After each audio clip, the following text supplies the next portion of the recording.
Prezadas senhoras, prezados senhores, meus queridos irmãos espíritas, rogamos a Deus para que nos abençoe e nos possa manter hoje sempre em sua paz.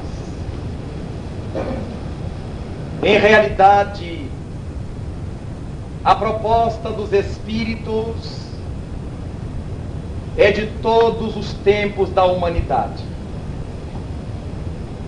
A presença dos espíritos está assinalada desde as mais variadas épocas e recuadas no tempo, ainda quando a pré-história se desenvolvia pelo mundo, até os tempos da história, quando os seus primeiros registros chegaram ao nosso conhecimento. Os espíritos em realidade existem? Ou será uma quimera das reflexões teológicas? E se existem, que fazem ele? E se existem, de onde vêm? E se existem, para onde vão? As opiniões do mundo se costumam dividir. Aqueles que acreditam em espíritos e aqueles outros que descreem totalmente de sua existência. Nada obstante, os espíritos prosseguem desafiando a descrença e aprofundando a crença, porque ao lermos as notas mais longínquas no tempo a respeito dessa presença no mundo, damos-nos conta que os escritos religiosos mais antigos da humanidade, os chamados Zend-Avestas, escritos encontrados entre os persas, como a sublime canção da Índia, a Bhagavad Gita, registram na sua estrutura a presença dos espíritos entre as criaturas humanas. Em todas as épocas, entre todos os povos, aqueles que desapareceram e aqueles que ainda existem representados no mundo, ali estavam os espíritos, fazendo com que o homem pudesse atender ao convite, ao apelo e ao desafio para o seu crescimento interior. Ao abrirmos então a Bíblia hebraica, livro sobre o qual se apoiaram os ensinos da Igreja Católica Romana e os ensinos cristãos do Ocidente, nós nos depararemos com a presença dos Espíritos desde o primeiro livro do Velho Testamento. Abrimos o livro de Gênesis e acharemos logo no seu primeiro capítulo, no versículo 1, no princípio eram as trevas, e o Espírito do Senhor flutuava sobre a face do abismo. Desde aí, encontramos a primeira notícia, que procura nos trazer a ideia dos começos. No princípio, eram as trevas, mas já o Espírito de Deus flutuava sobre a face do abismo de sombra. E o Senhor fez a luz, e o Senhor separou das águas o elemento árido, e o Senhor Elohim fez o homem, e o Senhor Elohim, um Espírito, foi realizando múltiplas coisas na suposta criação universal proposta pela Bíblia. Mas logo adiante, quando, segundo a lenda bíblica, Adão e Eva cometeram o crime da desobediência. O Espírito do Senhor chamou a um outro espírito, a um anjo, conforme as narrativas, para que se postasse à porta do Éden, para que ficasse à porta do paraíso, com uma espada flamejante à mão, para impedir o acesso de volta daquele admitido primeiro casal. Encontramos a participação dos espíritos na vida do ser humano, desde as páginas bíblicas. Se Adão e Eva eram seres humanos, Elohim não era. E o anjo que ele pôs à porta do Éden também não era. E se o anjo não era um ser humano, tinha que ser um ser espiritual. E a partir deste primeiro livro da Bíblia, nós acharemos a presença espiritual em todos os campos e tempos da vida planetária. Mas saímos do primeiro livro de Gênesis e entramos em outros livros da Bíblia. No Êxodo, que é o segundo livro, onde nós encontraremos a história de Moisés, o salvo das águas, que libertou o povo do domínio de Faraó, levando-o para as terras de Canaã.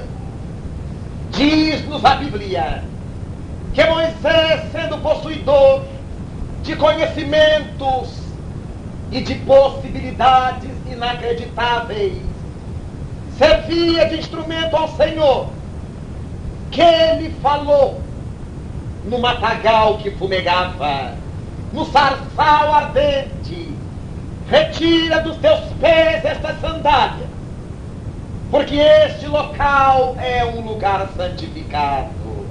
Disse a voz a Moisés. A voz deu a Moisés a sua tarefa, a missão de libertar o povo, e ao mesmo tempo a voz estabelece o que ele deveria realizar para cumprir a sua missão. Moisés ouve uma voz que não era humana, era uma voz espiritual, a definir os seus destinos e o destino do povo hebreu que vivia na escravidão egípcia desde os tempos de José, que fora levado como escravo para as terras do Egito. Mas quando encontramos tudo isto no livro de Êxodos, achamos que Moisés recebe as tábuas da lei do mundo espiritual. E porque as pessoas não sabiam que o mundo espiritual era este, admitiram que eram mandamentos de Deus, mandados por Deus e escritos por Deus. Era o fenômeno mediúnico, através do qual o Senhor da vida enviava seus emissários para trazerem à terra o código básico capaz de nortear a justiça, a lei, o comportamento, a ética, os valores morais da sociedade de então, o que serve-nos para todos os tempos da nossa humanidade. Mas quando saímos do livro de Êxodos, com essa presença dos Espíritos, sempre se envolvendo com a vida humana, chegaremos ao livro de Números. E naturalmente que, de propósito, vamos dar um salto no livro de Números, para depois a ele retornarmos. E vamos ao livro 5º da Bíblia, atribuído a Moisés. E neste 5º livro do Velho Testamento, chamado de Deuteronômio, abriremos no capítulo 18, dos versículos 12 a 30, e ali leremos a proibição de Moisés para que as pessoas, para que os homens de Israel fossem buscar o conhecimento da verdade através do contato com os mortos, através do contato com os espíritos. E quando as pessoas menos experientes intelectualmente, ou as pessoas ignorantes, incapazes de refletir, ou ainda as pessoas de má vontade, leram essa nota da Bíblia, passaram a divulgar que Moisés proibiu o espiritismo. É o que muita gente fala, é o que muita gente acredita, o que é uma impropriedade, uma inverdade de todo tamanho, porque isto se deu há quase 4.000 anos antes de nós. E o espiritismo não poderia ter sido proibido lá, porque só tem 136 anos. Apareceu na Terra no século passado. Mas os espíritos não. Os espíritos existem desde sempre. E por que é que Moisés proibiu? Ora, se ele proibiu, não proibiu a manifestação. E nem desacreditava dos espíritos. Tanto é que diz a Bíblia que Moisés proibiu que as pessoas fossem buscar o conhecimento da verdade através dos espíritos. Então Moisés sabia que os espíritos nos podem trazer a verdade. No entanto, por que a proibição? Porque o povo estava mal acostumado. Ninguém dava um passo sem perguntar aos médiuns da época, aos rishis, aos hierofantes do Egito, aos profetas em Israel, às sibilas, aos pitons, às pitonisas, nomes variados que tinham os médiuns. O povo já não conseguia respirar se o Espírito não ordenasse. E nestes tempos em que vivemos, parece-nos que a coisa marcha pelo mesmo caminho. Mesmo aqueles que dizem não acreditar no Espiritismo, como se estivessem fazendo uma grande vantagem, vão a quiromante para ler a mão, vão a cartomante para que ela leia o destino através das cartas, vão às benzedeiras, às rezadeiras, aos entendidos, vão aqui, vão acolá, mas não acreditam em Espiritismo. Acreditam nessas coisas que desequilibram, que desajustam. E foi por causa desse desequilíbrio e desse desajuste que Moisés proibiu que as pessoas fossem procurar os médiuns daquela época.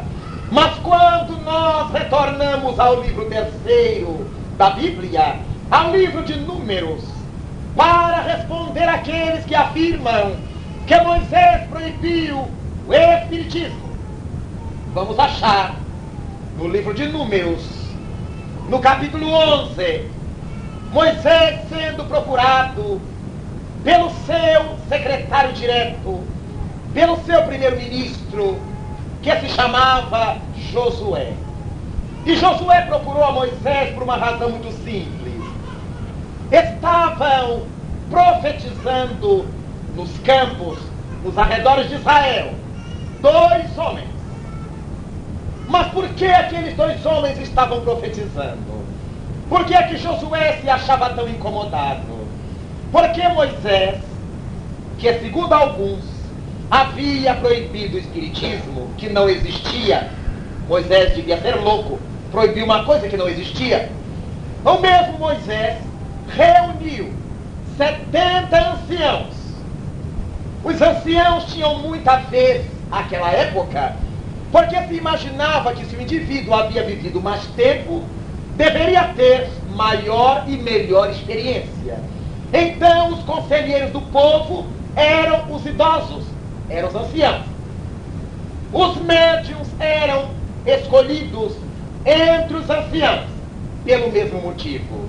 Então Moisés selecionara 70 anciãos, colocara-os numa cabana e determinara que somente eles poderiam funcionar como médiuns.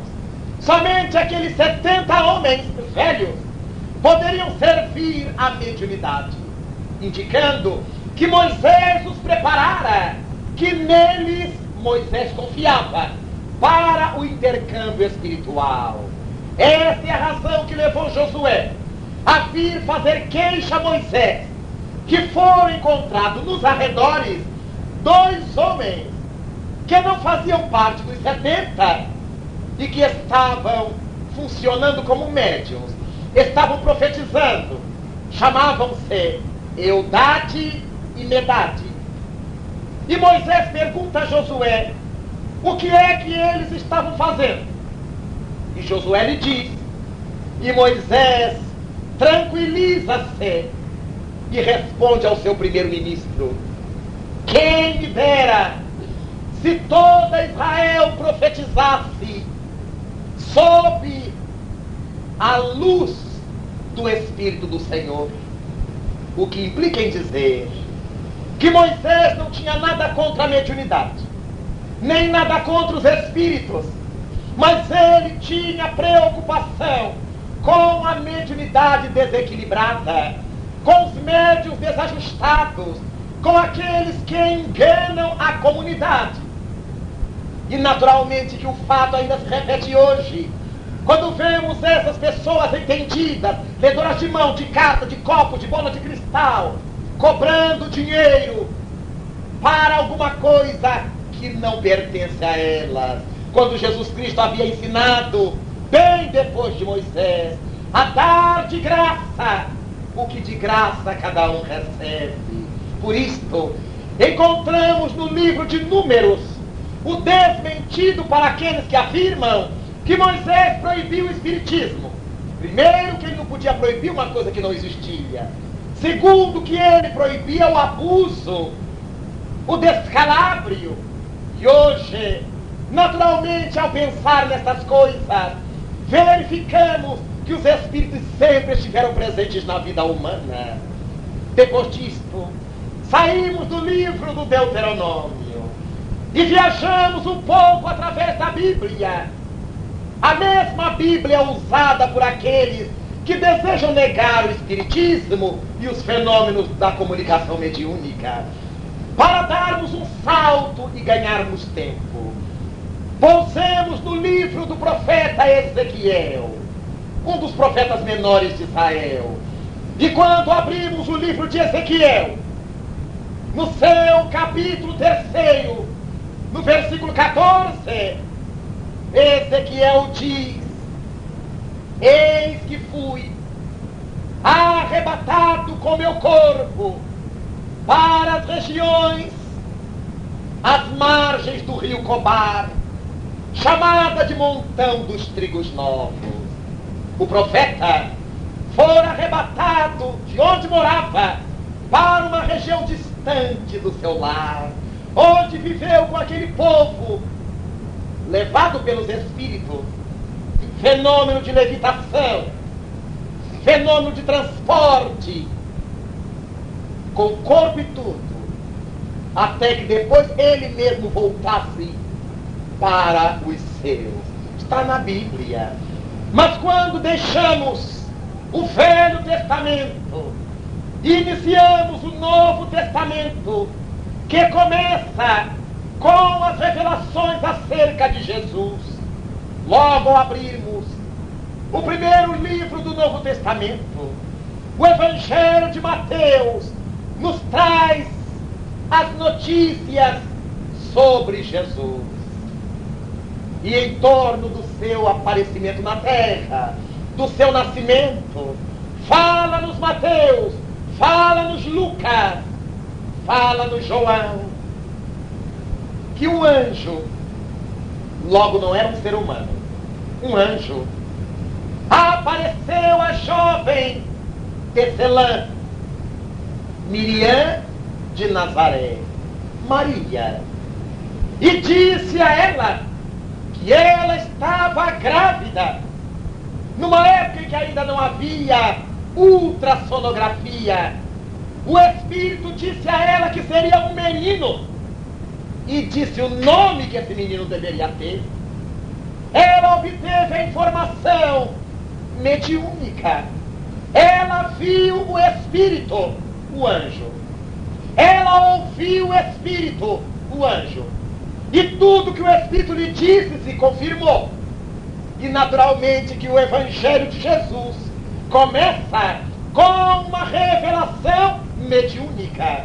E quando a criança nasce, porque Herodes estava perseguindo aquela criança que o deveria destronar, e manda matar todas as crianças de 0 até 2 anos de idade, o mesmo Espírito, o mesmo anjo, agora se mostra a José, o pai da criança, em sonho, mediunidade onírica, dizendo que ele deveria fugir para o Egito com a mulher e com o filho.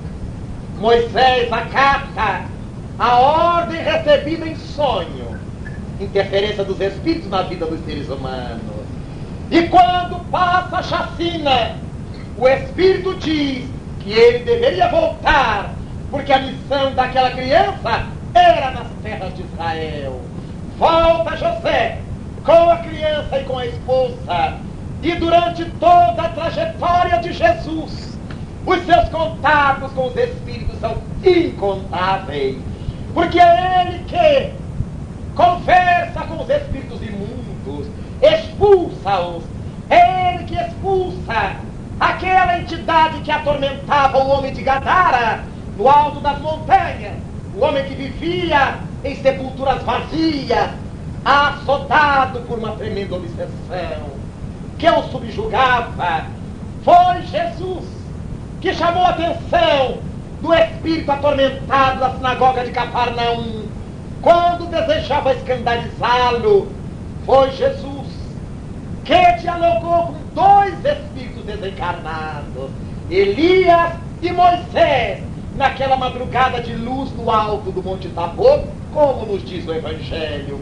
Foi Jesus, ele mesmo, que volta depois da morte da cruz para falar aos amigos, para falar a Maria de Magdala, para confortar os discípulos, para ficar entre eles durante um largo tempo. Foi esse mesmo Jesus que nos veio dizer que quem morre não fica dormindo no Senhor. Quem morre no corpo, se era nobre e digno, continua nobre e digno para além do corpo, na vida espiritual. Quem era criminoso, miserável, depois da morte, continua criminoso e miserável, porque o crime não era do corpo, o crime era da alma, era o espírito negativo, que saindo do corpo não se transforma em santo, continua negativo. E é por isso que a doutrina espiritualista, ao se expandir pela terra, vai trazendo as notícias de que são os espíritos que a todo tempo estão convocando a humanidade para que a humanidade pense mais alto. Estão chamando as criaturas para que as criaturas possam pensar mais alto. Em todos os povos, em todos os tempos, em todas as crenças, os espíritos estão de pé. Entre os índios primitivos, entre os indígenas, o pajé fazia as revelações. Ele via os mortos da tribo, a transmitir-lhes conselhos, a lhes ensinar as beberagens, as medicinas, os tratamentos, as cirurgias. É a partir dessa circunstância que nós encontraremos o pajé como essa pessoa especial, como esse indivíduo importante, como um médium, filtrando as orientações do mundo espiritual. Quando nós chegamos na Índia, os deuses da Índia não passavam de espíritos. Os deuses da Grécia, que desciam do Olimpo para conversarem com as criaturas humanas, através das pitonisas que os incorporavam, eram espíritos. Eram os deuses que vinham falar da guerra, que vinham propor a paz, que vinham falar da lavoura, que ouviam falar da agricultura ou da pecuária na Grécia eram os espíritos que se comunicavam nas reuniões de família de Roma e eram chamados de deuses lares para darem conselhos, para chamarem atenção, para puxar as orelhas dos seus filhos, dos seus familiares, em todos os tempos e em Israel, em toda a Judeia, eram os profetas, os intermediários dessas entidades espirituais. Em todos os tempos, então, os espíritos estavam de pé, convocando as criaturas a pensar mais alto, falando-lhes, sacudindo-as, e de acordo com o que acabamos de dizer, se eles eram nobres, convocavam os seres humanos à nobreza. Se eles eram estultos, negativos, criminosos, convocavam as criaturas para a miséria e a perdição. Daí criou-se na Terra a ideia dicotômica do bem guerreando com o mal, ou do mal digladiando-se com o bem. Na Pérsia, de Zoroastro, Zoroastro convocava seu povo a não aceitar as induções de Arimane, que era a entidade representativa das trevas, mas que o povo buscasse acatar as determinações de Mazde, de Mitra, e cria-se na Pérsia o mazdeísmo, a doutrina de Deus.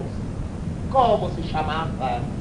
Mazde era a representação da luz, da nobreza espiritual. Em toda parte, os espíritos do Senhor vinham convocar a humanidade para pensamentos mais altos.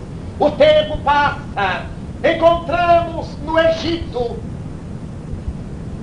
o livro sagrado de Akhenaton, chamado Livro dos Mortos.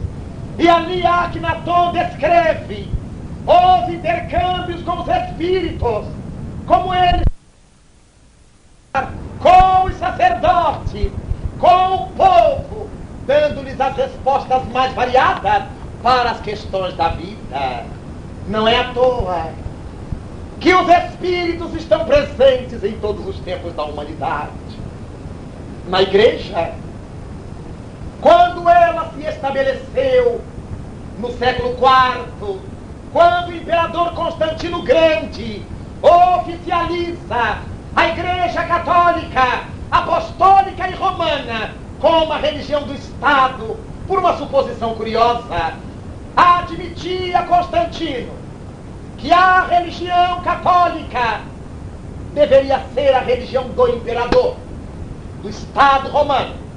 Era chamada igreja, porque igreja significa comunidade, grupo de pessoas, sociedade.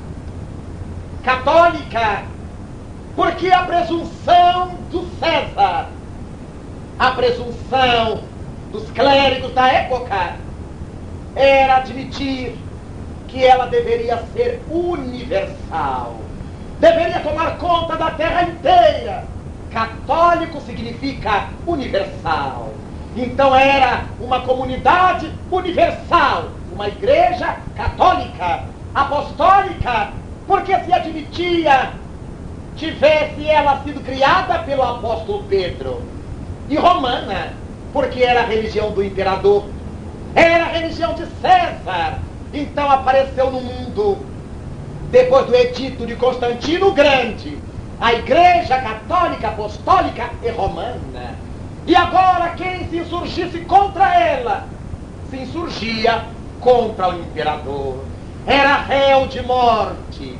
E a igreja de Jesus, que os discípulos alimentaram com suor e sangue, agora tomava um atalho perigoso, porque caiu nas mãos do poder constituído da terra. Mas mesmo assim, os espíritos continuaram a falar.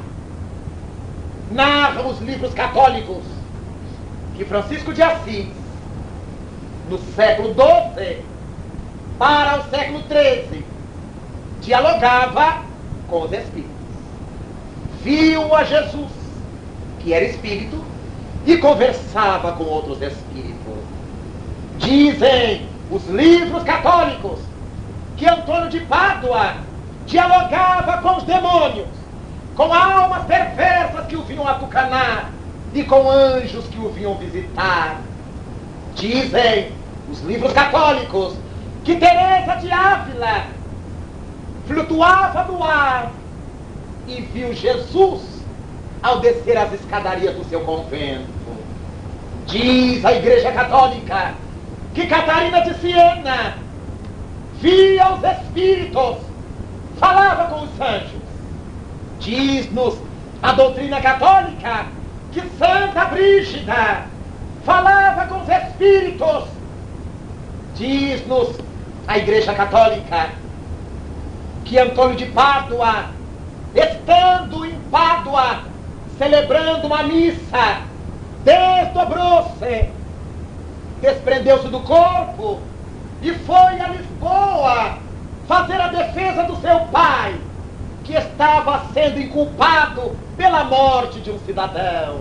E como ele, Antônio de Pádua, era advogado, doutor em direito, ele foi a Lisboa, corporificou-se lá, defendeu o pai à beira do túmulo, e depois da defesa e de inocentar o pai, ele voltou, despertou no púlpito e continuou o sermão que estava fazendo.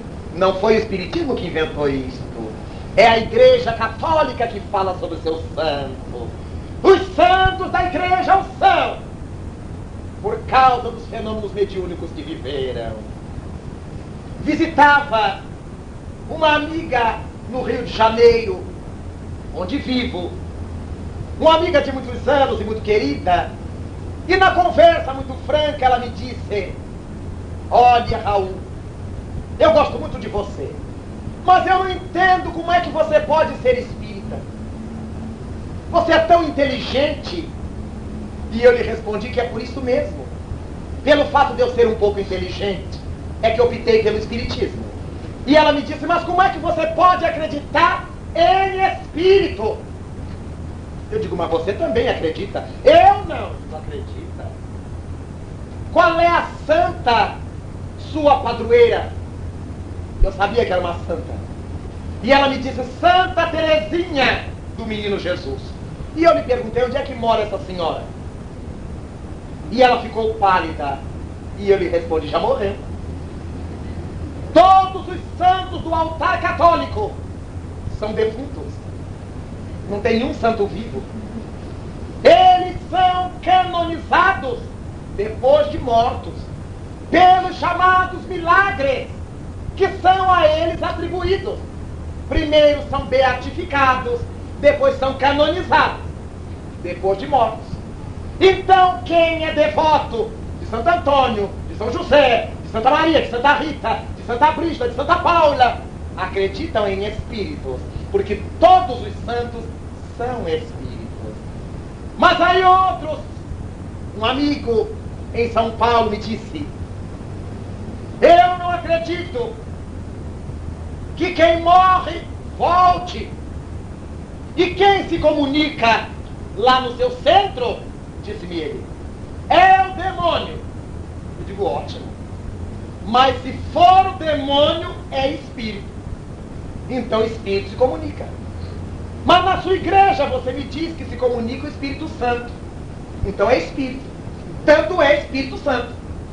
Seja o demônio ou seja o Espírito Santo, é espírito. E o que nós estamos defendendo é a existência do Espírito e da sua comunicação. Seja ele santo, seja ele não santo. Jesus conversou tanto com Elias e Moisés, que eram homens conhecidos da sociedade, pais da raça judaica, quanto ele conversou e expulsou a alma de quem ninguém sabia o nome, espíritos perturbados que atormentavam as pessoas, mostrando que quem é bom continua bom e quem é ruim tem que voltar para melhorar. Por isto, não existe aquele que não admita o espírito de uma forma ou de outra.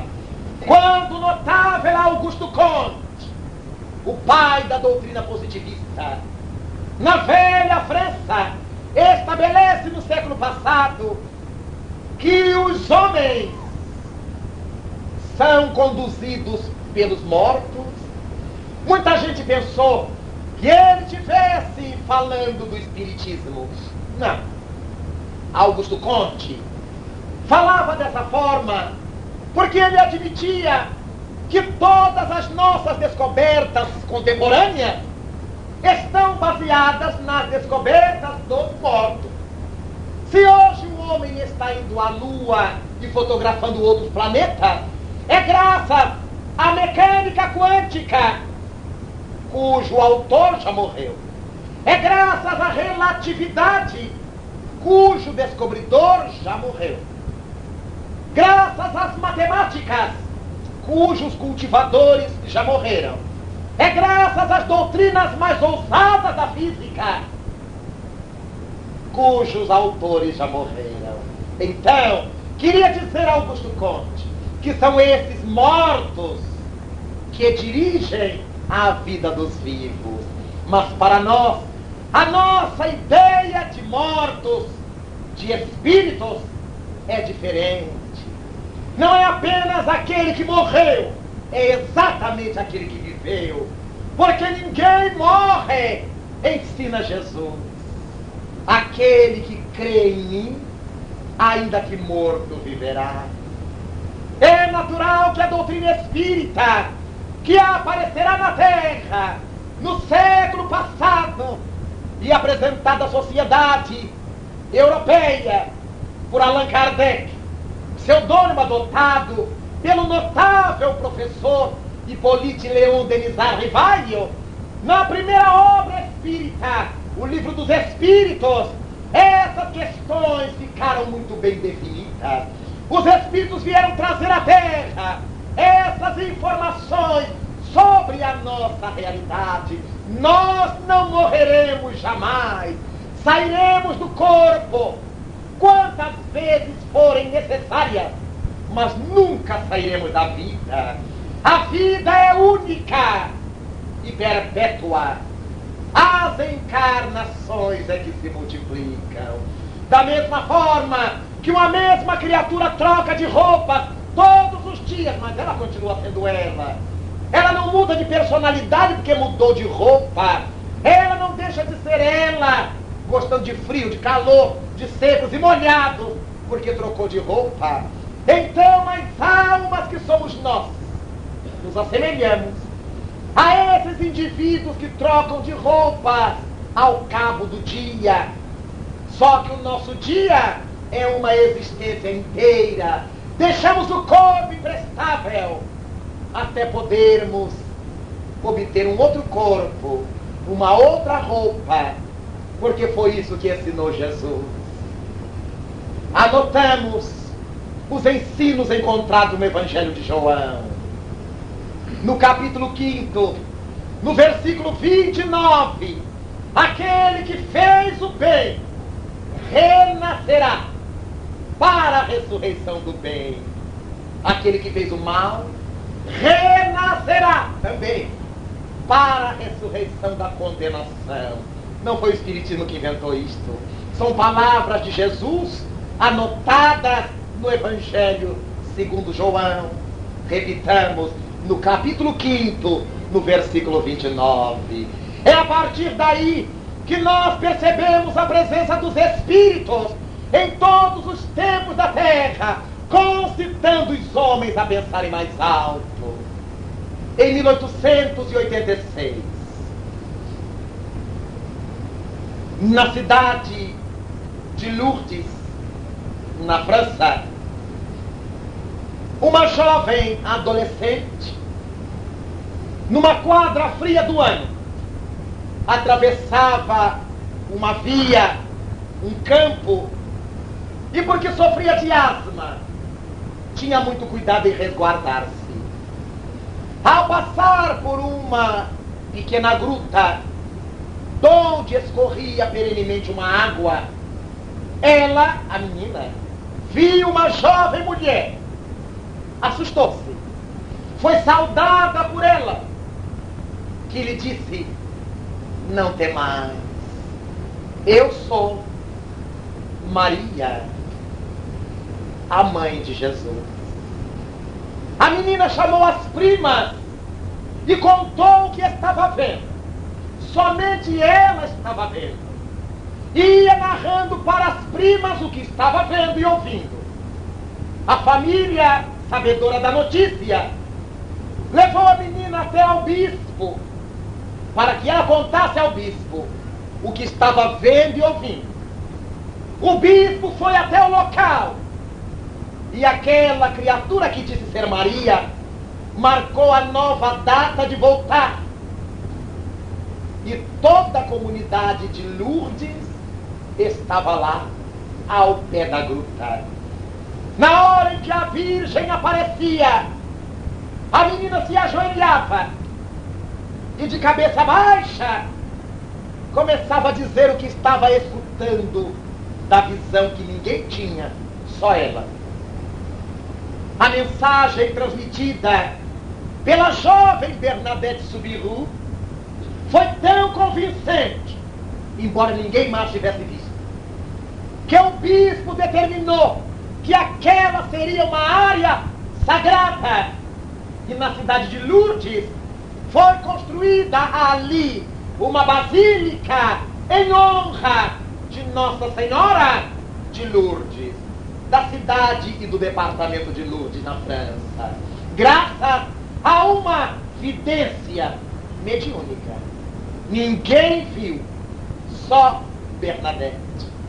Tornou-se enfermeira, mas porque era muito enferma, muito doente, Bernadette falece aos 33 anos de idade e é convertida em Santa Bernadette Soubirous, porque foi médium vidente. Seu mérito foi ter visto, segundo afirmava, aquela mulher que dizia ser Maria, mãe de Jesus. Mas em 1917, na estrada que liga Lisboa a Coimbra, na região da Cova da Iria,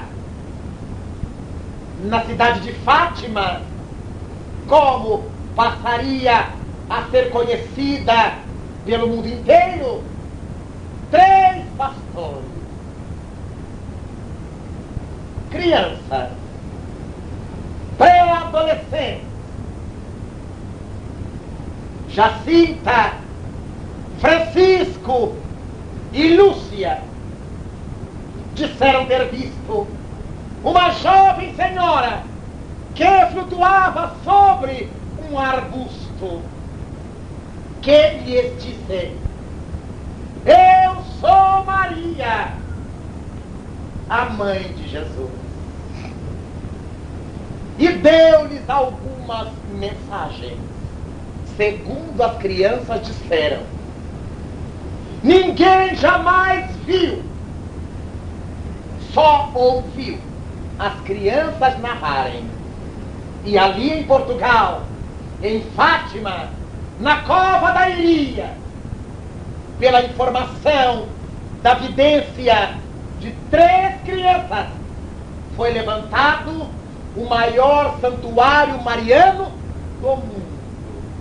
Como é que os nossos irmãos católicos vão nos dizer que não acreditam em espíritos?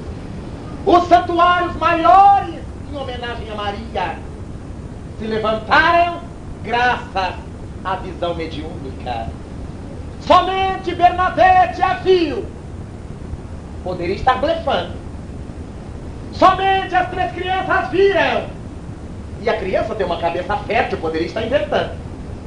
Mas a igreja creu, o povo creu. Mas quando nós falamos, somos espíritas, aí já se torce o nariz.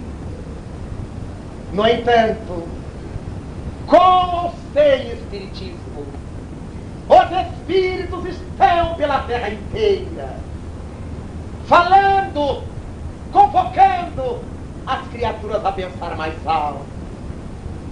No Egito, uma viúva notável de um homem famoso, a senhora Anwar Sadat, foi aos jornais, depois que seu marido foi assassinado, para dizer, meses depois, que é sofrida pela saudade e pela dor como estava. Um dia acorda pela manhã com a presença do seu marido dentro do seu quarto de dormir. Conversa com ela, fala-lhe para que ela não ficasse triste, que todos os problemas da família seriam resolvidos, que ele estava bem, e desaparece. Mas ela não é espírita. Mas todos temos essa potencialidade para registrar os espíritos. Qual dentre nós ainda não teve uma percepção psíquica dos espíritos? Quem ainda não sentiu uma presença especial ao seu lado? Ou uma presença incômoda ao seu lado? Quem ainda não teve lágrimas nos olhos ao recordar-se de alguém que há muito tempo, de quem há muito tempo não se lembrava, como se aquele alguém estivesse ao seu lado? Interessante que eu lembrei-me de fulano. E normalmente é porque o fulano ali está, aguçando a nossa memória com a sua presença vibratória. A doutrina espírita chega para fazer normal entre nós estas coisas, para que ninguém tenha medo de espíritos, mas para que todos nos convençamos de que somos espíritos, de momento revestidos por um corpo de carne, mas daqui a pouco mais dia, menos dia, querendo ou não, teremos que deixar esse escafandro para viajar para essas dimensões espirituais, porque somos espíritos. Sairemos do corpo sempre que for necessário, mas nunca nos ausentaremos da vida. Seremos sempre vivos, porque somos filhos de Deus, herdeiros da sua eternidade, desde que criados por suas mãos e por sua vontade. Nós jamais morreremos. E a doutrina espírita consagra o respeito que deveremos ter por essa nossa condição de espíritos, seja qual for a nossa crença, católico, protestante, das diversas denominações, espiritistas, umbandistas, budistas, judeus, maometanos. Que importa? O que importa é que todos estamos na marcha para a felicidade. É que todos temos um compromisso de dignidade com a vida. É que todos fomos criados por um único Pai. Chamemo-lo de Alá, de natureza, de Deus, de Yahvé, de Elohim. Chamemo-lo como quisermos. Os nomes pouco importam. O que importa é que fomos criados por esse Pai que criou o universo. Como Jesus o chamou? Meu Pai. Como os gregos chamavam Júpiter, o Pai de todos os pais, ou Deus de todos os deuses. Não importa. É importante que tenhamos essa convicção de que não estamos na Terra por diletantismo, não estamos na Terra para fazer turismo com a nossa existência. Estamos na Terra para trabalhar em prol do nosso crescimento, para usar bem o nosso tempo, aproveitando as belezas da Terra para a nossa felicidade, aproveitando as ligações humanas para a nossa felicidade e a dos outros, aproveitando a oportunidade que temos para conquistar felicidade. Vós sois deuses, lembrou-nos Jesus. Tudo quanto eu faço, vós podereis fazê-lo e muito mais. A doutrina espírita, qual a sua função na Terra? Recordar-nos estes ensinos de Jesus e trazer para nós o que Jesus não nos pôde dizer, porque nós não tínhamos capacidade para entender aquela época.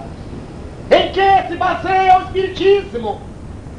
Em 5 pontos fundamentais. Primeiro deles, a existência de Deus. Estava em Belém do Pará, quando entrevistado por um jornalista, lá pelas tantas ele me questionou: professor, os espíritas acreditam em Deus? Me senti profundamente ofendido. E só para ver qual seria a sua reação, lhe respondi de uma forma que eu sabia que ele não esperava. Disse a ele: não, nós os espíritas não acreditamos em Deus. E ele me olhou espantado. Mas como? Vocês não dizem que são religiosos? Somos. O senhor não falou que o espiritismo é religião? Sim, senhor. E como é que não acreditam em Deus? No fundo ele sabia que a gente tinha Deus na alma, mas ele queria espicaçar como jornalista. E ficou desconcertado com a minha resposta. Como é que o senhor diz que os espíritas não acreditam em Deus? E foi minha vez de tomá-lo pelo pé. Porque a questão de acreditar é relativa. Eu acredito que o meu time vai ser campeão até o fim do jogo. Quando eu vejo que não foi, desacredito. Eu acredito que a inflação vai baixar até o dia que eu vou ao supermercado. Depois que eu volto, desacredito. Eu acredito de acordo com a conveniência. Depois desacredito. Mas nós, os espíritas, não podemos acreditar em Deus. Aqueles que acreditam em Deus acreditam quando está tudo bem. Quando não perdeu o emprego, quando não tem ninguém doente em casa, quando não morreu ninguém da família. Deus é ótimo. Graças a Deus. Ele olha para mim, mesmo que estejam morrendo os vizinhos. Mas se Ele me preserva, eu acredito. Mas na hora que eu perco o emprego, que eu adoeço, que morre alguém de casa, onde é que está Deus que não viu isso? Será que Deus se esqueceu de mim? Já desacreditamos. O espiritista não, meu amigo, disse-lhe. O espiritista não acredita em Deus, sabe por quê? Porque tem certeza de Deus. Ter certeza é diferente de acreditar. Quando as coisas estão boas dentro da visão do mundo, o espiritista verdadeiro dá graças a Deus e pede a Deus força para fazer bom uso da fase boa. Quando as cobras estão fumando, quando a coisa aperta, os verdadeiros espíritas continuam ligadíssimos em Deus. Quando estamos felizes, buscamos Deus para que Ele nos dê equilíbrio na felicidade. Porque nós nos desequilibramos quando estamos equilibrados. Por isso é que se chama desequilíbrio. A gente saiu do prumo. Quando damos uma festa em casa para comemorar uma boda, uma felicidade, é dali que nasce a infelicidade. Por quê? Porque nós não conseguimos, como cristãos, fazer uma festa em casa sem alcoólico. E aí um bebe, outro bebe, esse tem uma boa cabeça para beber, aquele não tem. Brigam, se engalfinham, ficam de mal, batem com o carro depois que saem. A tragédia, a infelicidade, surgidas no momento da suposta felicidade. Porque a nossa felicidade ainda é mundana. Nós temos que fazer as coisas felizes com o estômago e não com a alma. Então, os espiritistas rogam a Deus equilíbrio para que a gente seja feliz na festa, para que a gente seja equilibrado na alegria. E quando as coisas estão tristes, os verdadeiros espíritas pedem a Deus forças para superarem a quadra difícil. Por isso, meu amigo, é que eu lhe digo que os espiritistas não acreditamos em Deus. Temos certeza de Deus. A inteligência suprema causa primeira de todas as coisas, como nós encontramos aí no Livro dos Espíritos. Então, este é o primeiro ponto básico da doutrina espírita. O segundo, a existência e a imortalidade da alma. Desde o momento que Deus nos criou, momento cósmico, nós estamos fadados à perenidade. Por isso não morremos. Saímos dos corpos, mas não morremos. A nossa essência persiste. Nós somos eternos enquanto indivíduos e somos temporais enquanto personalidade. Em cada existência nós temos uma personalidade, porque ora nascemos na América do Sul, no Brasil, como homem, depois nascemos como homem na Austrália, em Sydney. Já teremos outra psicologia, outra cultura, outra mentalidade, outros hábitos.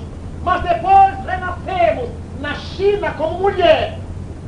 E uma mulher chinesa não tem nada a ver com um homem australiano ou com um homem brasileiro. Completamente diferente. Temos outra personalidade, outra maneira de ser, outra concepção de vida, de cultura. E com essas vidas e vidas, vamos enriquecendo o eixo central.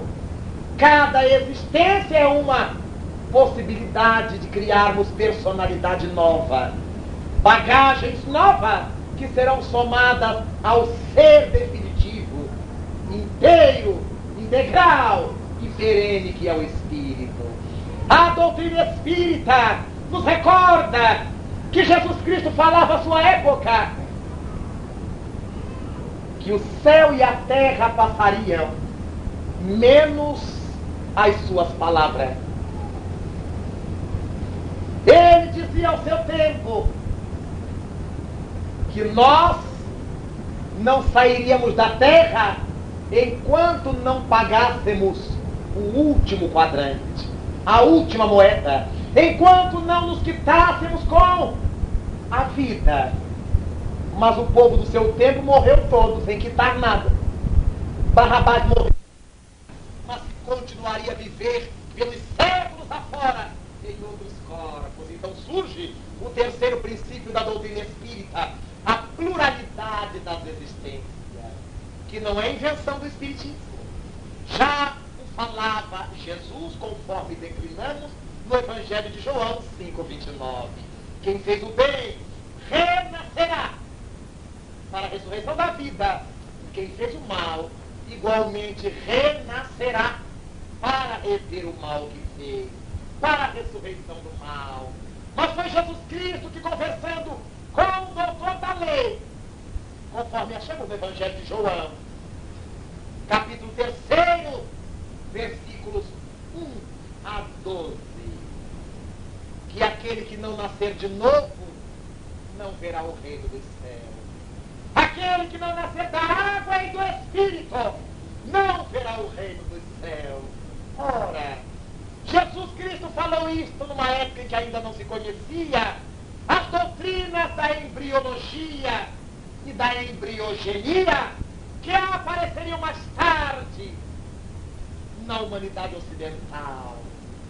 Hoje, quando nós nos damos conta via ciência biológica de que o corpo humano adulto tem 65% de água, entendemos Jesus. Que nascer da água é nascer do corpo carnal. Que nascer do Espírito é aproveitar a existência no corpo para transformar-se moralmente, para adquirir virtudes. Nascer da água é uma contingência para que a gente esteja na terra.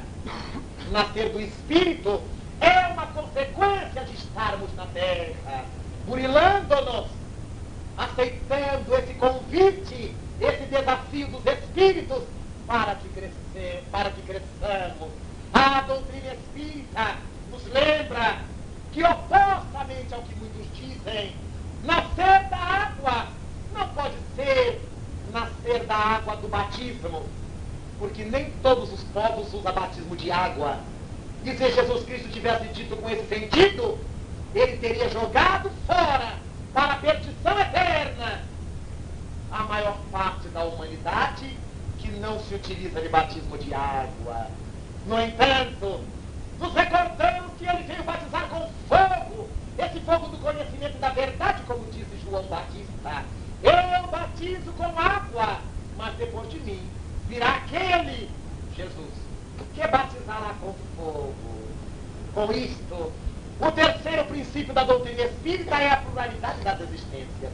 Como é que nós iríamos acreditar na justiça divina, ter convicção da justiça divina, sem a proposta do nascer de novo, que Allan Kardec chamou reencarnação? Imaginemos os delinquentes sociais, políticos, homens públicos, homens comuns, que cometem toda sorte de barbaridade contra a comunidade, ficam ricos, morrem ricos, debochando do povo, a quem traíram, não respeitando o voto recebido. Saem ótimos, ainda tem nome de rua, nome de praça, ainda tem monumento, estátua, e aqueles a quem eles fizeram sofrer continuam na rua da amargura pela terra. Como é que Deus seria justo se não mandasse de volta esse indivíduo para aquela comunidade defraudada, a fim de que ele devolvesse o que usurpou? É desse modo que em todas as comunidades encontramos professores, advogados, juízes, pais de família quaisquer, comerciantes, comerciários, médicos, enfermeiros, lavradores, que trabalham, se unem em prol da sua comunidade sem cobrar nada. Trabalham e se esforçam, e quanto mais fazem, sentem que devem mais fazer. Devolvem à comunidade o que da comunidade usurparam no passado. A lei de Deus, que é a justiça, quem fez o mal, renascerá para a ressurreição da condenação. O complexo de culpa impulsiona o indivíduo, quando ele tem boa disposição, ao resgate das próprias dívidas. Então, é graças à doutrina da pluralidade das existências que nós poderemos admitir com tranquilidade a justiça divina. Aqueles que compram os legisladores, que compram a lei, que compram os poderosos para ficarem livres das responsabilidades. Agora ficam, mas depois retornam cegos, surdo-mudos, paralíticos, amputados, deformados, com toda sorte de deficiências, débeis mentais, neuróticos, esquizofrênicos, oligofrênicos, parafrênicos. Eles voltam loucos de acordo com a intensidade da culpa. Quanto mais haja usado o intelecto para prejudicar, mais embotado o intelecto renasce, num cérebro deformado, na macrocefalia, na microcefalia, resgatando numa cela de carne os erros cometidos no passado. Se não fosse a misericórdia da reencarnação, o suicida teria que ir para o inferno. No entanto, Deus é amor. E o suicida de hoje voltará amanhã para reequilibrar-se. E a mãe carrega nos braços aquele serzinho com sopro no coração, que desde o berço já tem que sofrer uma cirurgia cardíaca. O tiro que ele deu no coração. Aquele débil mental, com a cabeça grande ou com a cabeça pequena, que deu um tiro contra a cabeça. Aquela criança que nasce e contrai a poliomielite com toda a vacina safe que há pela terra, porque foi quem se jogou do prédio ou se lançou sobre as rodas de um veículo e destroçou o sistema nervoso central, renascem com Parkinsonite, com uma série de outros problemas. Quem atirou fogo ao corpo nasce com problemas de epiderme, de pele, com ranceníase, com fogo selvagem, com outros tantos problemas da pele, até que resgatei. Quem ingeriu corrosivos, desde criança tem úlceras gastrointestinais, úlceras pépticas, úlceras duodenais, úlceras de todo tipo. Então, é a lei de justiça associada à lei do amor, para que cada um de nós resgate no tempo certo os problemas criados no passado. A abortista de ontem, hoje, tem um ventre impossível para a reprodução. Deseja um filho e não vem. Faz tratamentos loucos e não engravida. E em nome do amor, ela adota. E quando adota, resgata, para poder no futuro, em nome do amor resgatado, ter o próprio filho das entranhas. E a criança que veio no ventre da sua mãe, mas não aguenta ficar até o fim, e vem um aborto natural, uma vez, duas vezes, várias vezes. Quem são essas criaturas? A mãe quer tanto um filho, mas sofre abortos naturais. A mãe foi quem renegou a maternidade ontem. E aquele serzinho que não consegue ficar é quem destruiu o corpo ontem. Deus é perfeito. Junta aquele que deve numa área e aquele que deve noutra área e aproxima os dois. A mãe sofre com o choque de perder o filhinho. Resgata. O reencarnante sofre com a frustração de ter perdido o corpinho. Resgata. Quem fez o mal, renascerá para a ressurreição do mal que fez. É graça somente a reencarnação, ao nascer de novo da água e do Espírito, que nós poderemos refazer os nossos caminhos, que nós poderemos nos reencontrar. Mas a doutrina espírita avança e nos fala da pluralidade dos mundos habitados, o seu quarto princípio fundamental. Mas que provas tem o Espiritismo de que há vida em outros mundos? O problema não é do Espiritismo, é de Jesus. Foi Jesus que nos disse primeiro: há muitas moradas na casa do meu Pai, eu me vou para vos preparar um lugar. Se assim não fosse, eu já vou teria dito. Encontramos isso no Evangelho de João, no capítulo 14, versículos 1 a 3. Credes em Deus, credes em mim. Na casa do meu Pai há muitas moradas. Então, hoje, são diversos os astrônomos, os astrofísicos norte-americanos e ingleses que têm feito incursões nessa área e afirmado que há vida orgânica para além do nosso sistema solar. No notável livro do Dr. Fred Hoyle, Universo Inteligente, ele apresenta a sua descoberta, uma gigantesca molécula de cianotriacetileno, uma molécula orgânica encontrada para além do nosso sistema solar. Se há molécula orgânica para além do nosso sistema, há vida orgânica para além dele. Então, nós estamos verificando que a nossa ciência avança, enquanto a doutrina já está afirmando isso há tanto tempo. Alguns diziam tolice.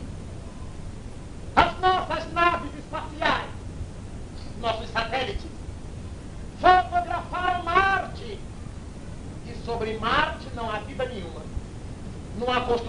nenhuma. Fotografaram Vênus e apenas uma superfície gelada e nada mais. E foram falando até o ponto que as nossas espaçonaves e os nossos satélites fotografaram a própria Terra, onde nós estamos. E para surpresa da NASA, não apareceu nada sobre a Terra. E nós temos certeza de que estamos aqui. Mas na fotografia não apareceu. Quando olhamos as fotografias da Terra tiradas pelo satélite, vemos um gigantesco planeta azul. Os oceanos, os mares. Mas onde estão as torres do Trade Center de Nova York? As maiores do mundo. Onde está o Empire State? Onde estão os arranha-céus de São Paulo? De Tóquio? Não aparecem. Mas nós temos certeza de que eles estão aqui. Então, a ótica da ciência começa a se modificar. Alguma coisa existe nas nossas lentes, nas nossas câmeras, que não consegue captar esse gênero de construção sobre os planetas. Questão ontológica, que agora os filósofos vão discutir e explicar. No entanto, a doutrina avança e o quinto ponto básico é a comunicação dos mortos conosco, que também não é invenção espírita. Em todos os tempos, como vimos, os chamados mortos estão chamando-nos para respeitar a vida em todos os tempos. Imaginemos alguém que vivesse em Abaeté e de repente se transferisse para Belo Horizonte. Será que está proibido de fazer contato com quem ficou aqui? Por carta, por telegrama, por telefone, por rádio, pela televisão, seja como for. Será que esse ser querido que está em Belo Horizonte, de repente vai morar em Tóquio ou em Pequim? A mesma coisa. Continuaremos a nos comunicar pelos mesmos veículos de comunicação. E por que é que, saindo da Terra, nós não vamos mais nos comunicar? Que lógica é essa? Naturalmente, que falta bom senso nessas concepções. Quem morre, continua de pé. Quem morre, está vivendo. O que levou Paulo de Tarso a gritar, conforme lemos na sua primeira carta aos Coríntios, no capítulo 15, versículo 55. Ó morte, onde está a tua vitória? Ó morte, onde está o teu aguilhão? Se Jesus Cristo ressuscitou, todos nós ressuscitaremos. E ele não ressuscitou. É totalmente vã a minha pregação. Nesta noite, queremos dizer aos amigos que aqui se encontram, aos irmãos que aqui acorreram, a respeito da realidade do Espírito, que nestes dias que vivemos, parece estar relegada a plano secundário. A vida sobre a terra vale menos do que o preço de um frango. Um indivíduo tira a vida do outro sem a mínima cerimônia. Centenas e centenas de nossos meninos de rua, em Belo Horizonte, em São Paulo, no Rio de Janeiro, estão desaparecendo pelo crime de terem sido abandonados pela sociedade. A vida está sendo relegada a plano inferior. Perdemos a noção de que vamos dar conta de tudo isso. Vivemos chafurdados em nossas igrejas, em nossos templos, em nossos centros espíritas, em nossas sinagogas. Vivemos ali, cultuando a um Deus egoisticamente, enquanto Deus está nas ruas, pedindo a nossa interferência diante do crime que ganha terreno, que ganha espaço.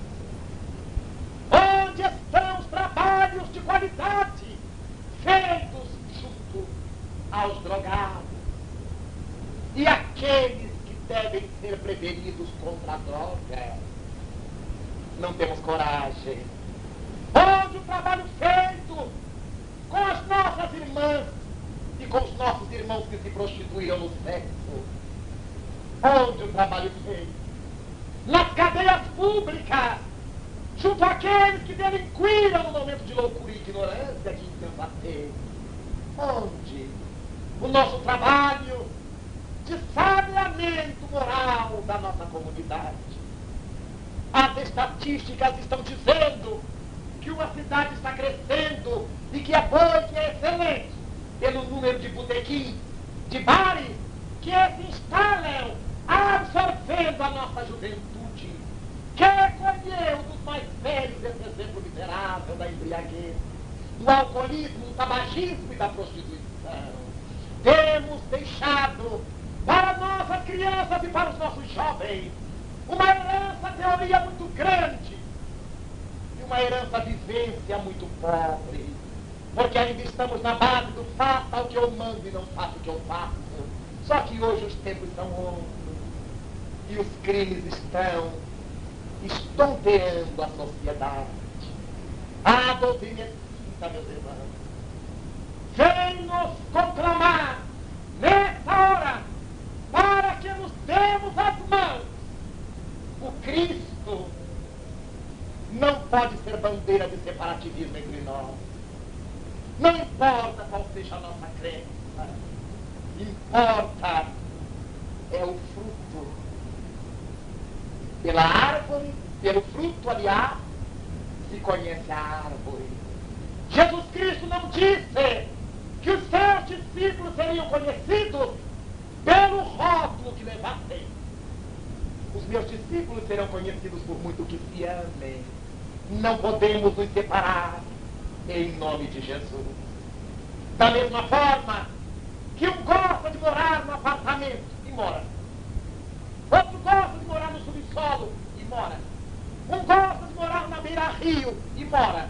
Outro gosta de viver na montanha e vive. Mas todos somos da mesma família, nos visitamos, nos queremos bem, nos amamos. Por que é que o fato de um estar na igreja católica, outro na igreja protestante, outro no centro espírita, outro na sinagoga, outro na mesquita, por que nos vamos separar? Porque ainda somos espíritos tão pequenos, tão liliputianos, que não entendemos que o Cristo está acima das igrejas. Nesta oportunidade, lembremos-nos de que somos imortais. A omissão de hoje terá que ser revista amanhã, porque é um crime de lesa conhecimento, de lesa consciência. Sabemos o que é possível fazer e não fazemos. Sabemos o que é necessário fazer e não fazemos. Admitimos isso é coisa do governo, mas na nossa rua o governo somos nós. No nosso bairro somos nós o governo. E por isso vamos dar conta da nossa omissão.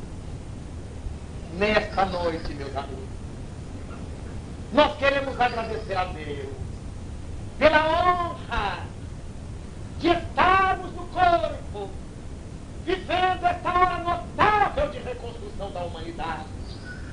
Nesses tempos em que ouvimos falar de guerra, em que o Iraque sofre bombardeio, depois do desrespeito de invadir a terra dali, nesta hora em que morrem nossas crianças na rua, nesta hora de sequestro com morte, nesta hora de vandalismo, desafiando as leis, as constituições, nesta hora de pena de morte, nesta hora de miséria moral, ergue-se o Espírito do Senhor para nos conclamar a uma vida sã, ao reequilíbrio, à retomada do caminho.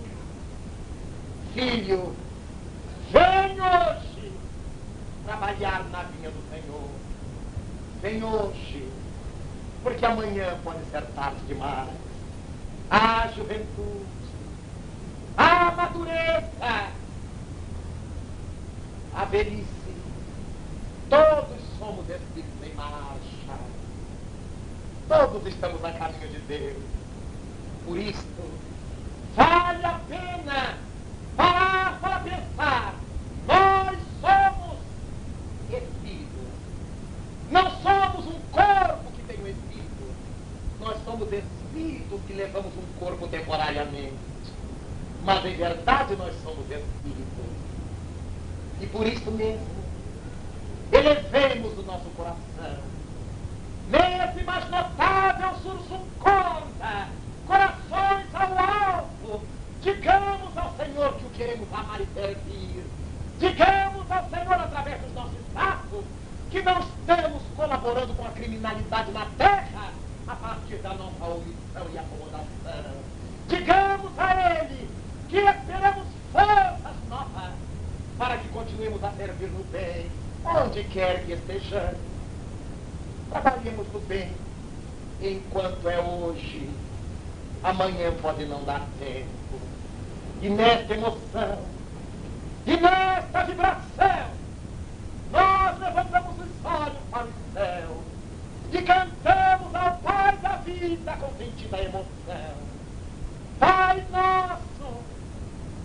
nosso que estás no céu, na luz dos sóis que brilham nos infinitos, Pai adorável e bom de todos os homens aflitos que choram, que se debatem, que se estertoram neste mundo de dores e de escarcéu. Santificado, Senhor, seja o teu nome sublime, que em todo o universo explique ternura, concórdia, misericórdia, amor, venha ao nosso coração o teu reino de bondade, reino de paz, reino de claridade, nessa estrada augusta que nos leva à perfeição. Cumpra-se o teu mandamento, Senhor, mandamento que não vacila, que nunca erra, seja nos céus, seja na terra, onde ainda existe tanta dor, tanta mágoa, tanto sofrimento. Livra-nos, Senhor, de todo mal, mas dá-nos hoje o pão em nosso caminho, permitindo que ele seja amassado com o trigo do amor nas mãos e do carinho dos nossos amigos espirituais, dos nossos anjos guardiães. Auxilia-nos também, para que em nossos deveres cristãos possamos amar a todos os nossos irmãos, mesmo aqueles que ainda se acham distantes do bem, sob a proteção de Jesus. Livra nossa alma do erro, nesse mundo de desterro, tão distante ainda da tua luz, para que a tua ideal igreja, Senhor, a igreja da coragem, da fraternidade, da revelação imortalista, realize dentro de nós o altar venerando da mais excelsa caridade, para que nele então se cumpra a vontade do teu inesgotável amor. Hoje sempre, Senhor, hoje sempre, que assim seja. Muito obrigado, Pai da vida. Muito obrigado, meu Deus.